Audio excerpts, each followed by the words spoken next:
How many of you used Razorpay as a user? Great, Shashank. Okay. When was the last time you used it? In the last 30 days, how many of you have used it? You're doing great, Shashank. Okay. All right. I thought we had a AV.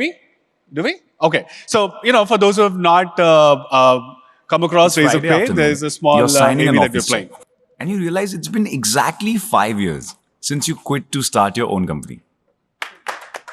You think of all the events you've attended, the books you bought, and the jargons you picked up.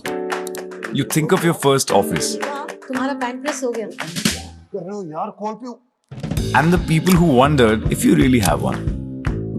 You think of all the times you doubled up Hello? as a receptionist, He's not available right now, but can I take the message? as the one-man payroll department, and also, of course, the office boy. You think of your first coffee machine, your first visiting card, your first order, and how it put you on cloud 9, and then back to the basement as the office boy. You think of the Mondays you gave everyone off, and the next Sunday, you had to call them to work. You think of the office furniture you paid for, and the salaries you skipped, and the pizzas you ordered. You remember all the drives you had looking forward to a good meeting, and all the ice creams you had on your way back from a bad one. You think of the FDs you broke to finance that annual offsite.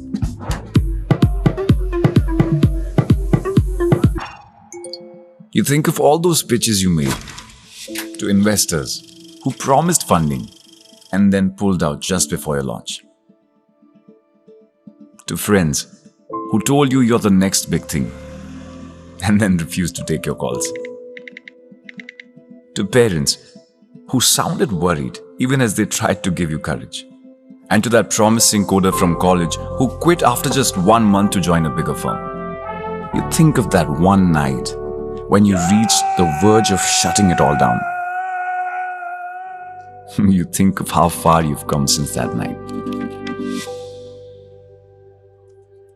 And you realize that 5 years ago, all of this was just a small belief.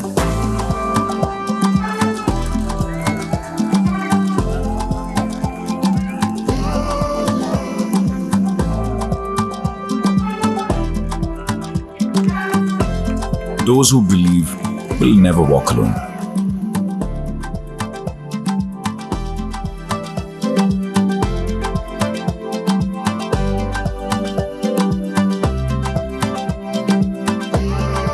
Razorpay. Outgrow ordinary. Brilliant. A fitting video for a company which is no less than iconic, grew to whatever size it has now. Shashank doesn't want me to share the numbers, so I'll keep those under the wraps. You're talking about one of India's largest fintech company, payments company, and they have much bigger ambitions. Shashank has joined us today to throw light on some of those. And in due course of this time, what we'll try to uncover, those who have tracked Razorpay very closely, Shashank, what we know of the company as a company that moves very quickly. And for a company of that size and scale, especially in a regulatory environment like ours, it's almost like a feat, a very rare feat that Razorpay and the team has achieved. We would like to learn what keeps them going and maybe take them to our respective businesses. So Shashank, thank you so much. The spotlight's on you now. Please introduce yourself and the company. We'd love to get a little bit of history into what went into making of Razorpay. Sure. Thanks, Avlesh, and thanks for the invitation. Really glad to be here in front of all of you. I hope you like the brand film. I think the company itself started. It's going to be soon 10 years. So I think we started in 2014-15. So it's been 8-9 years now, right? And I think when we started, we just focused on the problem of solving payments for startups and tech businesses, right? Because our own experience of accepting payments was really bad. So I won't go into all that. This is like 10 years back. The world has really changed since then, right? But challenge of solving for payments and that its evolution has happened like really gradually, and solving for payments problem itself has been a very, very long journey. And uh, when we started back in 2014-15, that time, many investors, when I pitched the idea of Razorpay to many investors, most of them said like, you are late to the game. No. And there are a lot of incumbents, and they are very well funded. Like these are companies like BillDesk, CitrusPay. I won't name the Okay. companies, but I think thinking back now, like thinking that if we are late to the game in payments in 2015, just sounds ridiculous even to think, because the story of India was just starting, right? But even then, back then, like there were a lot of people who kind of believed the other way around, right? But that was a general mindset. And I think the two key elements for us, like what you talked about, right? That Razorpay is known for moving fast. There are two critical elements of it. One, I think we always try to stay away from trends, not chase like what is the latest shiny thing that sort of comes in the market, because fintech is a very noisy space, and every day like there is a new thing coming out. And I have this belief that we should usually say no to most trends and say yes to as few as possible, right? So that allows us to focus on the core part of the business, which is improving payment systems rather than all the other shiny things that come in the market, right? And in payments, like only one major trend that we actually went very deep was on UPI, right? But everything else, which was around wallets, around BNPL, and many other things, we practically stayed away from. But that allowed us to do the second thing, which is getting really good people and throwing the problem statement at them, and coming up with really innovative solutions, really industry-first solutions that help the businesses quite a lot, right? So that's been how the evolution has been. And we have this internal thing that every quarter we should be launching something really groundbreaking in the market that nobody else has done, and we can fail. That's okay, right? But we should put our energy towards doing something really crazy every quarter, every 3 months, and that sort of gives the identity of the company in a big way in terms of being first to market on many, many solutions. That's a very interesting, I think, vision statement for product teams to put that, do something great every quarter, something worth talking about. How do you build these teams, Shashank, which stay away from noise? Turns out it's very hard. It's very hard, right? That FOMO that drives all this behavior. It's very hard to sort of stay away from that. How do you build teams? What kind of folks, what kind of culture code does it take for you to make sure that the team is noise proof? We talk about, the other day we were speaking and my team was sharing some of these pictures from your offices. You have these very bold sort of statements written all over the place, making dent in the universe and the likes. Is that a part of how you try to sort of assimilate that team, the certain kind of people that you try to have in your team who stay away from this noise? So I think it's very difficult, and you have to cultivate that culture code inside the company. See, because when we hire people, they're usually on the two extremes. Either they are coming from corporate environment, which is typically the back office, right? So we build, because we have a lot of back offices. So there's nothing wrong in that, right? It's been actually an evolution of India, right? For a lot of US MNCs and European MNCs, a lot of the work happens in India, right? But for those people, when they come, they know how to build something, but they don't ask questions on what and why. Like, why are we building this, right? What is this going to achieve, right? Whether we should be building this or not. They're great at like executing, right? So how to build this. But I think asking that critical question is not in their DNA, because obviously, like in the corporate back offices of the country, most of the decision making happens in US or Europe, and you get trained on execution, right? So we have to sort of solve for that. On the other hand, we also get a lot of new generation of folks coming from like shiny MBA colleges.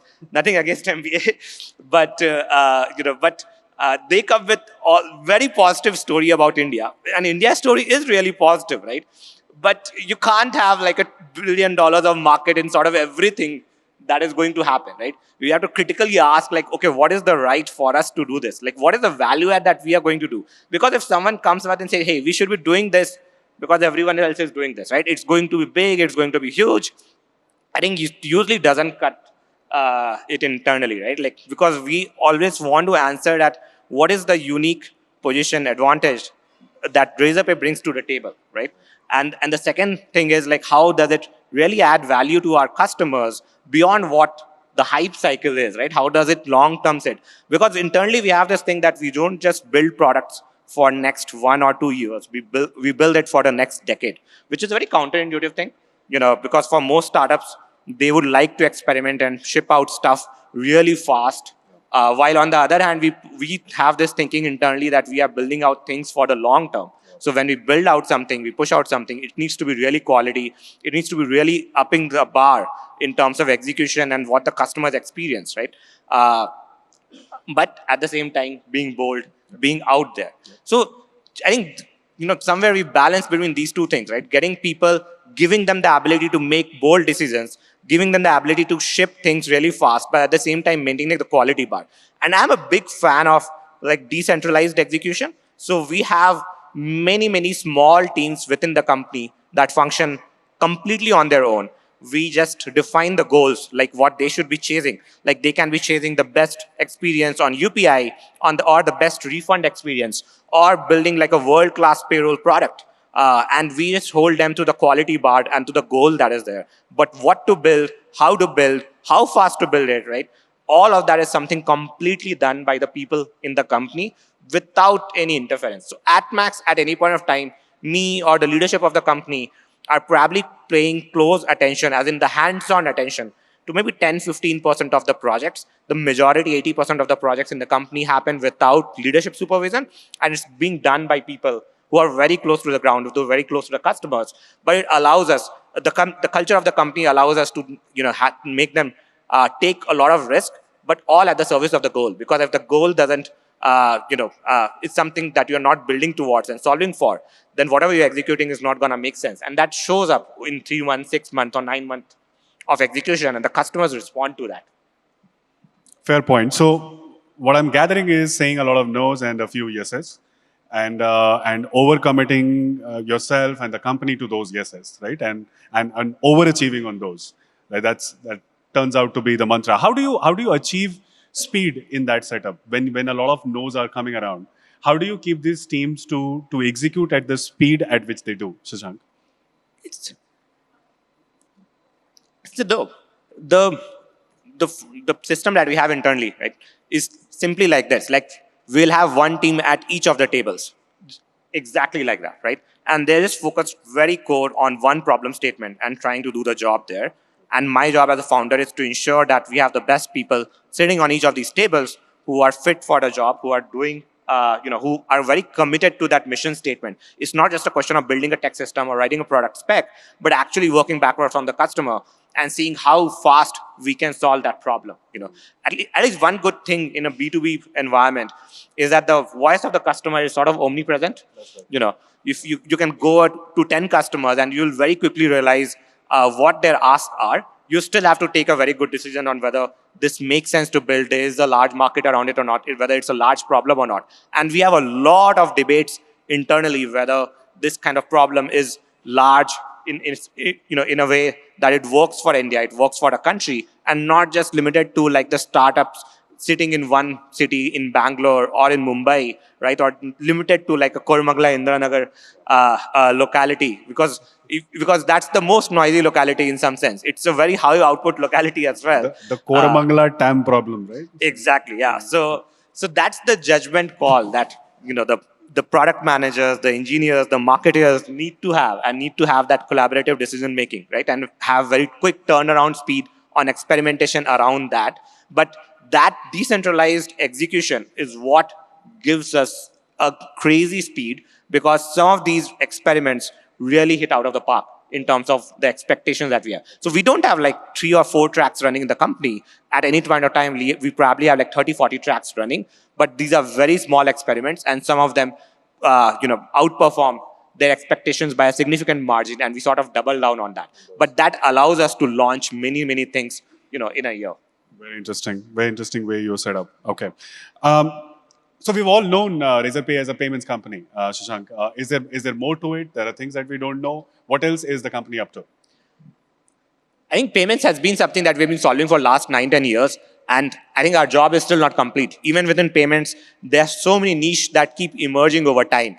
For example, how can the next 100, 200 million consumers get actual credit at the point of checkout because they want to make their next mobile purchase or their next education course that is there. Like, we serve fees payments for thousands of educational institutions. But even today, like getting an education loan is actually a big problem. And we are going back and solving for it, right? Or whether cross-border payments and many, many other kinds, right?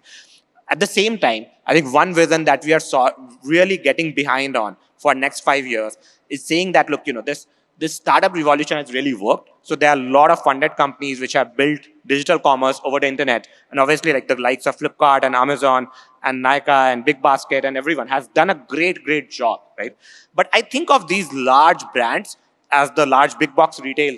If you have the offline equivalent, like but in the online world, we still don't have a thriving flea market. What I mean to say is that, if you go anywhere in Bangalore or any tier 2, tier 3 city in India, you'll find lots of open market bazaars where you can go, you can browse, you can purchase something. You don't have any headache of whether this guy is a fraud, right? You get to see the item immediately and get to take it home. But the problem that happens in an online world is that, we have thousands of D2C brands coming up, and at the same time, lakhs of businesses coming up on the internet. A lot of them go and sell on Flipkart and Amazon. So that is great. But they also want to sell on their own website. They also want to have their own brand presence on internet, right? And reach out to the consumers directly.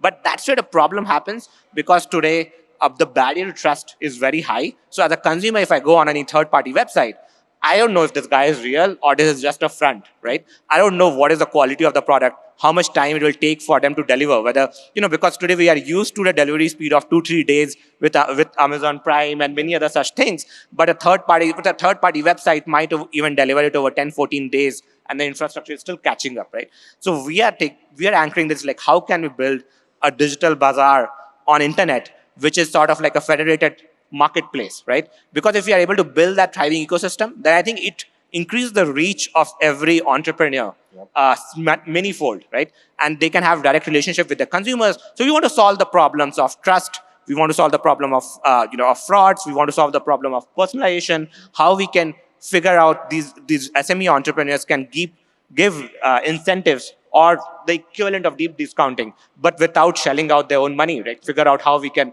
create that thriving ecosystem, help them with customer acquisition. So that's, I think, one solid, one real vision that we have for the next 10 years for India. And on the other hand, I think the great disruption that has happened in payments, and Razorpay has played a role. I think we want to go broader and say, how do we build a smarter bank account for businesses that is a lot more intelligent, a lot more software driven? And I think the analogy that I usually give is that for most consumers, they get a lot out of their relationship with, let's say, social networks like Instagram or WhatsApp, which are highly personalized.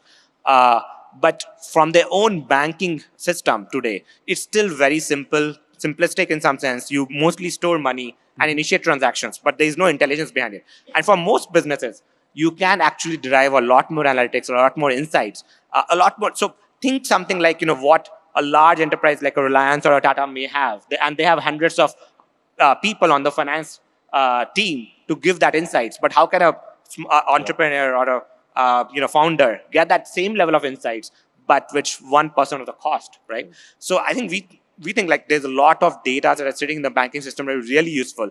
And we are trying to bring it together with payroll, with vendor payments, with corporate credit card, and all those financial tools, and figure out how we can build like a really intelligent financial cloud backed by the bank account at its core. And that's something that will change banking as we know it over the next 5-10 years. And we sort of partner with the existing banks in the country to build out that infrastructure. Very helpful. And that's very ambitious, by the way. I know, because you have this very large network of small merchants, SMEs, who are essentially your customers. Contrary to the popular notion, you guys end up doing a lot of B2B marketing, right? Shashank, please throw some flavor on this one. What does it look like? What is it that you guys do? What is it that people in this audience can take away, especially when they have a large SMP base as their customers? How should they think of their integrated marketing approach? Yeah, I think B2B market is really interesting one, because I think in India, there haven't been great templates of it, especially when we came around, right? So, if you look at US, you'll see many good examples. Like we all know of Intel Inside, right? That's been like I think one of the iconic B2B marketing campaigns that have happened across the world, right? And consumers would flock to buying machines which actually have the Intel Inside logo. So that's the power of B2B marketing that can actually create the brand for you and also give long-term results. So I think when we started the company, I think we thought that this can really be something that we can do and that can help us build our brand. Because I think most B2B companies usually think of just going to the merchants, but in our case, we also thought that there is a significant angle of a B2B2C environment, right? So we really focused on improving our checkout, which sort of became the industry standard over time, right? But even as a 10-member team, and this was back in 2015, I think the improvements that we made on checkout, I think most of you would remember there were days when there used to be messages like, don't press back button, otherwise this payment will fail. So there was like actual anxiety around making payments and saying, oh, like if I do some actions, like, my money will sort of debit. So we actually changed all those paradigms and created a lot of trust markers while making payment. But we also ensure that, we put Razorpay as a brand, as a trusted brand in front of consumers that, if you are dealing with Razorpay, like your payments will actually go through, you won't have any challenge. Even if you have challenges, you can reach out to us and we'll help solve for those, right? So we even went to the extent of supporting end consumers, even though that was not the customer base that we were targeting. I think all with the perspective that, so, how do we build a brand that don't just resonates with our direct customers, but in a sense goes beyond that. And it helped us a lot. It helped us project ourselves, as in Razorpay, as actually bigger than what we were. Because for a very long time, we were less than like 50 people, less than 100 people, doing minuscule volumes, like 1% of the major incumbents that are there, right? But just projecting that trust, projecting that quality, actually helped us position ourselves as a lot bigger, as a lot more trustworthy. And I think trust was a very important factor in a financial company like ours, right? And I think the second thing that we really went deep on was the word of mouth marketing. So even today, I think almost like 35 to 40% of our customers actually come through word of mouth because, mostly referrals. But this is not even referrals that people go on Razorpay. So we have a referral system that we incentivize people to refer customers to us. But even outside of that, even just word of mouth itself is something that helps us get a lot of customers, right? And I think we have invested in that infrastructure of ensuring that happens. We systematically track like who all have positive experiences, like especially in the initial months, like how can we create delight for customers? How can we solve for their onboarding issues? Because onboarding on payment system is so complex. It used to take months to onboard a customer. And today we are able to do real-time onboarding to a good extent, right? So, imagine like creating a Facebook account. That's how we kind of internally think, like how can we, have Please people do. accept payments. Shashank, sorry, I have to make you do a little bit of double click on this. So when you say simplified onboarding used to take months to now days or maybe hours, what does it mean in your context? What's changed? What did you do? So I think if I break down onboarding, it starts with obviously sign up, right? But submitting a lot of KYC documents, Right. That itself is like 4 or 5 KYC documents at the start, right? Minimum. Then we have to do a lot of diligence in terms of like verifying the business model, verifying the website, verifying the policies. Like understand that it's a regulated business, right? Sure. Imagine like opening a bank account. That's how complex the onboarding comes out to be, right? Sure. Then after that, like the customer has to actually integrate the checkout or the payment gateway, and that can be like a lot of steps. Like a lot of our competitors, even today, send PDF documents which are like 10 pages in length for customers to actually integrate the payment gateway systems. So that's the complexity. If you break it down, we have actually counted that there are probably like 50 steps that are present, right? And I think we have invested a lot in each part of this infrastructure and say, how do we cut down the time? How do we make this simple? How do we say that, hey, this is not complex. This is easy. You can do this, right? How do we give the confidence to the customer to say that, because accepting payments can actually be really complicated. Yeah. It can really be like intimidating, but how do we lower the barrier, right? So I think on onboarding itself, like we have built a conversational sort of system, and also like real time highlighting what are the problems with the KYC documents, which is sort of the world class system, I would say, like really really out there in terms of what it does, and to a great accuracy today, like 80 to 90% accuracy.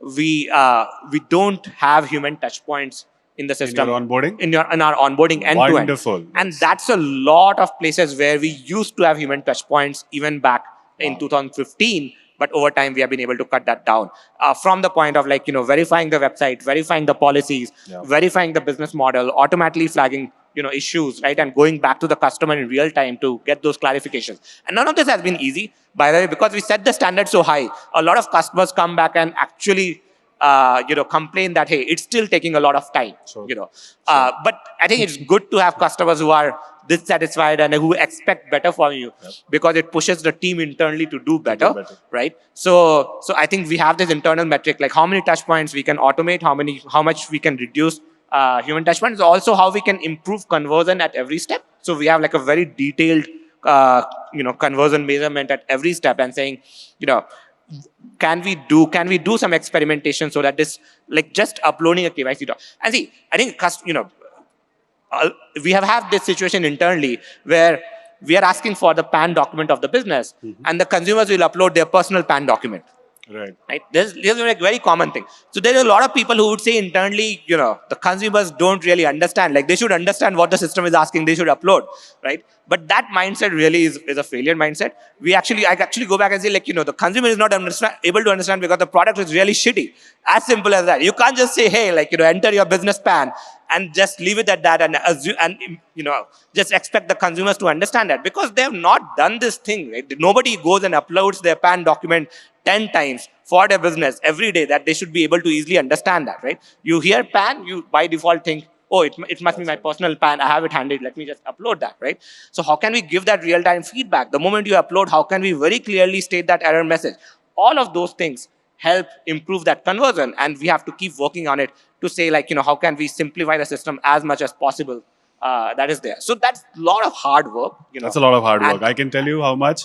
We WebEngage, we struggle. I mean, of course, very different product category. We do have the same struggles. Takes a lot of time to onboard. It's a complex product, and I think we have 4 minutes. Okay, it's a very complex product, and we could learn a lot from your experiences, Shashank. And I'll get the folks in. I have my folks in product and tech here. I'll get them to hound you after this.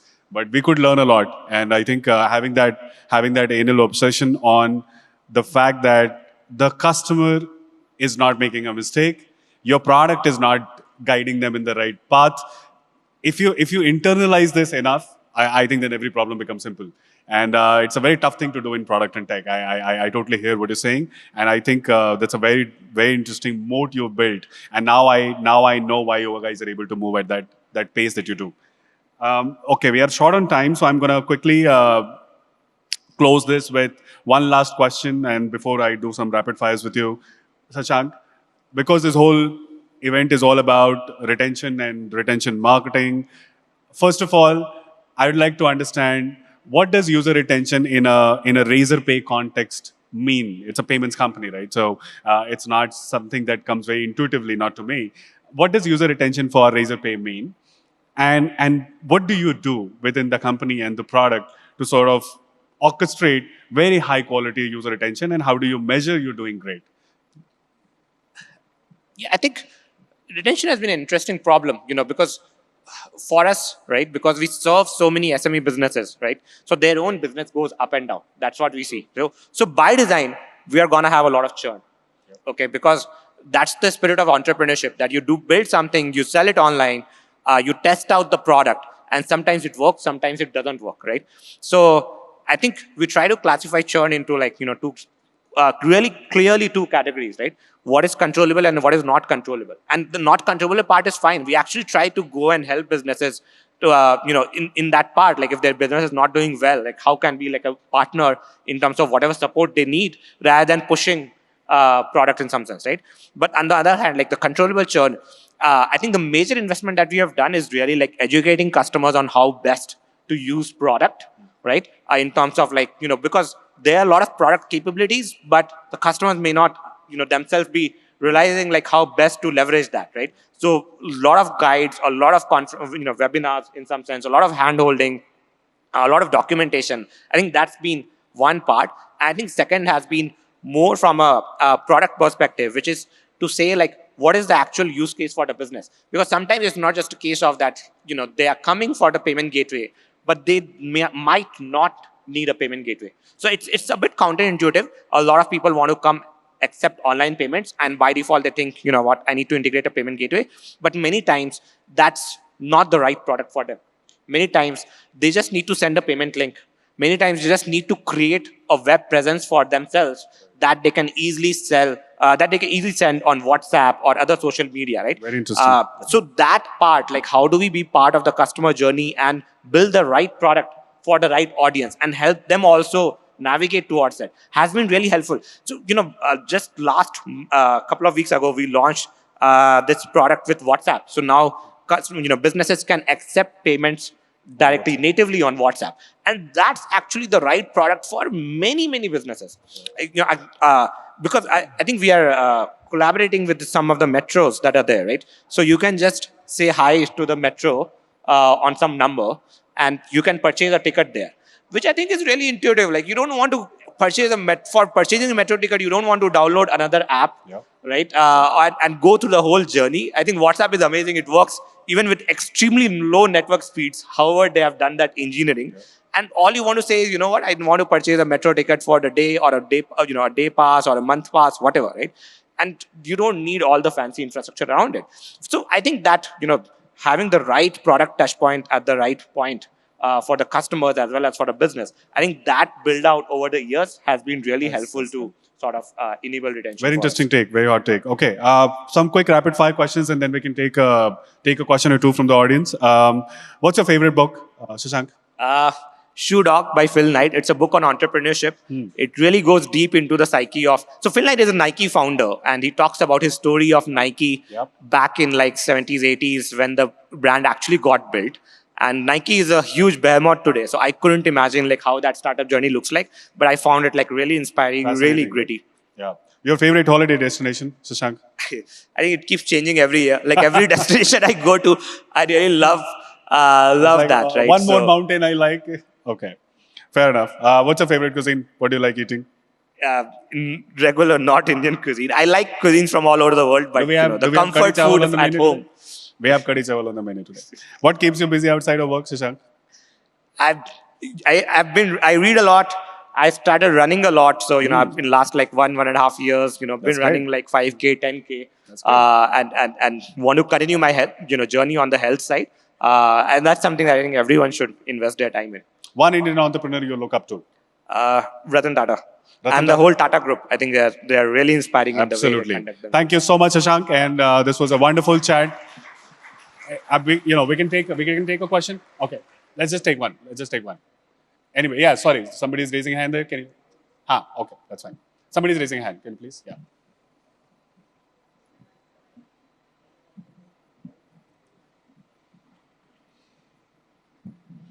Hey, hi, Shashank. Thanks a lot for sharing your story. Really inspiring to know about the last 9.5 years, how Razorpay has come up. You talked about, further plans where you are thinking about creating some kind of a marketplace for small enterprises because there is an issue of trust and Razorpay kind of brings that to the table. How do you see ONDC also is trying to do the similar thing? So are you trying to, work very closely with ONDC so that you can create that ecosystem where small sellers can also reach out to the end consumers? Yeah, I think let me first make it clear. Like we are not trying to build a marketplace, right? Because a lot of front-end marketplaces have already been built, right? What I what I'm saying is we want to build an open bazaar, right? So on internet, how can we enable more people to come online and sell and have direct relationship with their consumers, which is completely opposite of like building a marketplace kind of thing, right? So yeah, I hope that differentiation is clear. I think on ONDC, I think is very interesting. It's building a lot of backend infrastructure, which I think is very important for enabling, bringing more people into the formal ecosystem of commerce, right? So we obviously very closely partner with them. Like we are providing the payment infrastructure, reconciliation infrastructure, helping with the connects between the sellers and the buyers that are there, right? But I think our role that we see, is more on the front end of the interaction between the consumer and the small seller, right? Because even with ONDC today, it's practically driving on a large platform. So, you have PhonePe PIN code, you have Paytm, ONDC marketplace, right? And more such platforms that will come up, right? But what we are trying to say is, how do we have direct relationship between a consumer and a small seller? Just like in the offline world, you can walk up to any seller and you can have a direct interaction, direct payment, and have a genuine connection, right? How can we enable that on the open internet? And the D2C explosion that has happened has been really great because that has allowed thousands of D2C brands to come online in last few years. But how do we sustain that momentum and go beyond the D2C ecosystem as well? Like, whether you are selling a tuition course online or you are just selling cupcakes online, but how do we create that small seller and the cohort of buyers? And those buyers can be 1,000, 10,000, few lakhs, but have that trusted ecosystem come into place, right? So that's where we are sort of really, building towards. And I think ONDC is a significant enabler in that. We play more on the front end part in terms of creating that trust between the buyer and seller and helping on the acquisition side. Hi, Shashank. So, Thank you, Shashank. Thank you so much for being a great audience. Thank you, Shashank, for everything that you're doing at Razorpay. Thank you so much. Ladies and gentlemen, Thanks, a big everyone. round of applause to Mr. Shashank and Avlesh. Give them a big round of applause, ladies and gentlemen. Come on. WebEngage. Retention simplified.